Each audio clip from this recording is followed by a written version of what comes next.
Je suis Cédric Eugène, professeur de Nouveau Testament et de grec biblique ici à la faculté de Vaux-sur-Seine. Je suis mari, père de 3 enfants, Elia, Anna, Déborah, et puis je suis pasteur. Voilà. C'est dans le cadre de mon appel pastoral que je consacre ce temps pour être professeur ici, puis pour former d'autres personnes. L'histoire de la FLTE, qu'est-ce que c'est? Eh bien, c'est un saut en arrière. 1962, alors selon les uns 1962, selon les autres 1963, il y a l'Association des églises de professants de France, qui, alors pas seulement de France, francophone, France, Suisse romande, Belgique, qui se réunissent.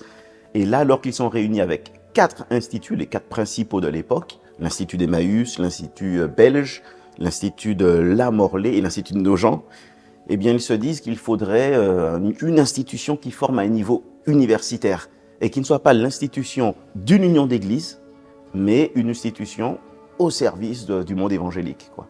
Et ils l'ont fait, et voilà, en 1965, la faculté naît. Alors, à la faculté de Vaux-sur-Seine, on a plusieurs formations. On a d'abord le bachelor, ensuite le master, ou les masters, je devrais même dire les bachelors, parce que certains sont orientés recherche, d'autres sont orientés plutôt pratique.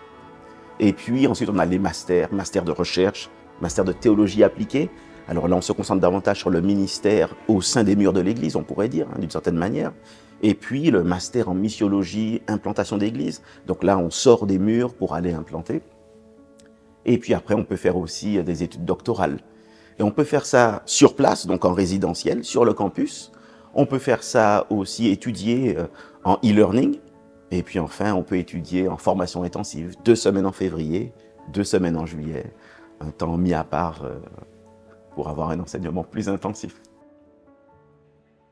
Les projets à venir pour la faculté, je dirais que ce sont des projets qui s'inscrivent dans un grand projet. En fait, nous voulons accompagner et continuer d'inspirer la croissance actuelle. Ça, c'est un fait. Il y a une croissance numérique. Il y a de plus en plus d'étudiants et nos murs n'ont pas pu grandir pour l'instant, donc on sature. Et nous ne voulons pas devenir, nous, par nos murs, par exemple, le facteur limitant. Donc il y a cette croissance numérique. Il y a une croissance aussi au niveau des horizons évangéliques qui viennent à la faculté. Si on regarde depuis la fondation de la faculté, et si je regarde maintenant, sans aller aussi loin, depuis 5 ans, je pense que c'est l'après-Covid, en fait.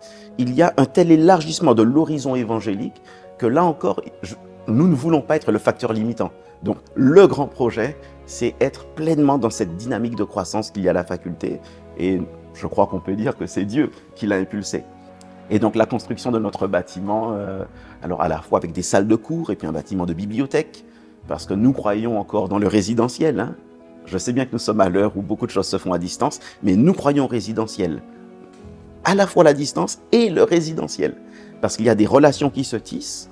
Là encore, nous sommes le lieu, un lieu où les différents horizons évangéliques se retrouvent et il faut que ça demeure. On a besoin de lieux comme ça.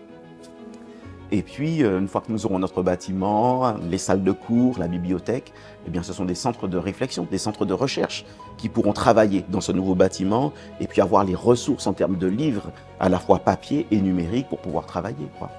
Donc là, nous nous dirigeons vers ça.